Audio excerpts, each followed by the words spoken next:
hurts when you say my name. First, we start with one of my favorite, cauliflower chickpea masala.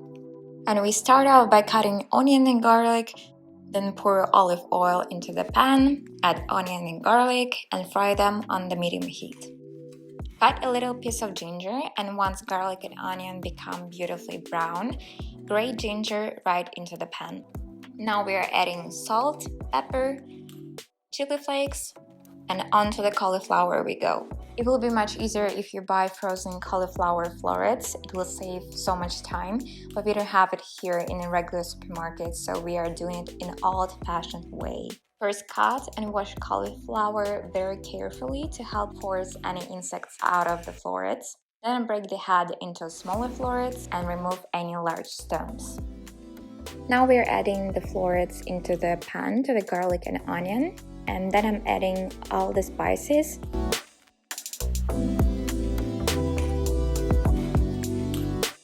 Mix it all together, leave this all for a little bit, add a little bit of water so garlic and onion won't burn and it looks nice and steamy. Then again leave for a bit so cauliflower becomes softer, and then add the tomato sauce and mix it all well. Then you go and drain chickpeas and rinse them and add to the pan. Mix it all well once again and simmer for about 25 to 30 minutes. In the meantime, while it's all cooking, I chop up some cilantro. In about 15 minutes, I'm adding coconut milk and let it simmer again the remaining 15 minutes. Et voila! We are done. Let's add some cilantro. I also serve it with basmati rice and it tastes so good. You must try this recipe. My mouth is already watering, so let's move on to the next one. Easiest veggie chili recipe. One of my oldest and easiest recipe to warm yourself up on a cold day. First, we start off by cutting onion and garlic. I'm using 1 whole red onion and half of a yellow onion. I recently found light 1-calorie oil spray, so that's what I'm using to fry garlic and onion. But you can use olive oil or any other vegetable oil, will do just fine. Now let's move on to the red bell peppers. Let's cut them first and then add to the pan.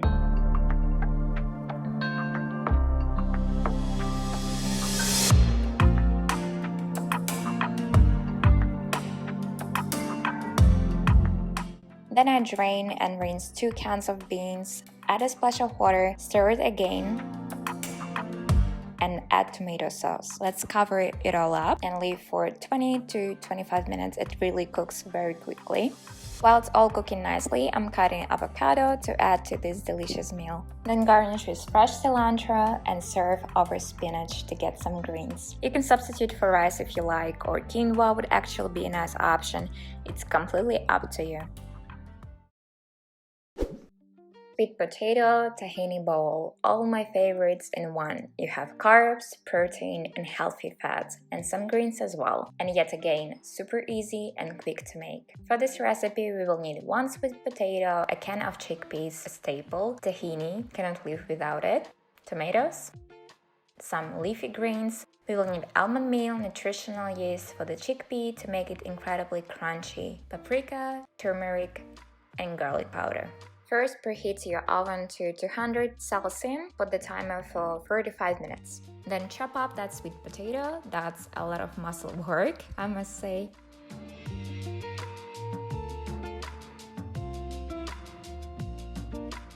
Drizzle potatoes lightly with olive oil. I'm using my new low-calorie spray. Add salt, pepper, turmeric, and a pinch of cinnamon. It really brings out the sweetness of sweet potato. Onto the chickpeas, paprika first, garlic powder, nutritional yeast, and almond meal. Lay it all on the parchment paper and into the oven it goes for 35 minutes. While it's all cooking in the oven, I chop up the lettuce, tomatoes,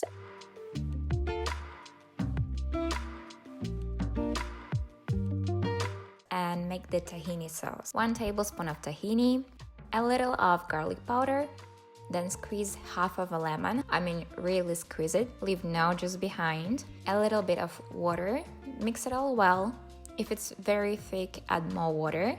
So in the end, you should have consistency something similar to this. Then I place all my greens into the bowl and nicely and smoothly massage the tahini sauce into the greens. Makes a big difference. The sweet potato should be ready by now, so let's put that onto the bowl. And I actually ended up roasting chickpeas for another 7 minutes to make them even crispier. They were a bit squished before, so I spread them evenly on the baking sheet. And it came out wonderfully crunchy. Once all done, all we have to do is to make a bowl look pretty, add sauce and some seeds to make an aesthetic meal out of our simple first day dinner, or whatever day it is really. After all, food really does taste better when it looks good. That is it, guys. Thank you so much for watching. Thank you for all your attention, and I hope you found some inspiration in today's video.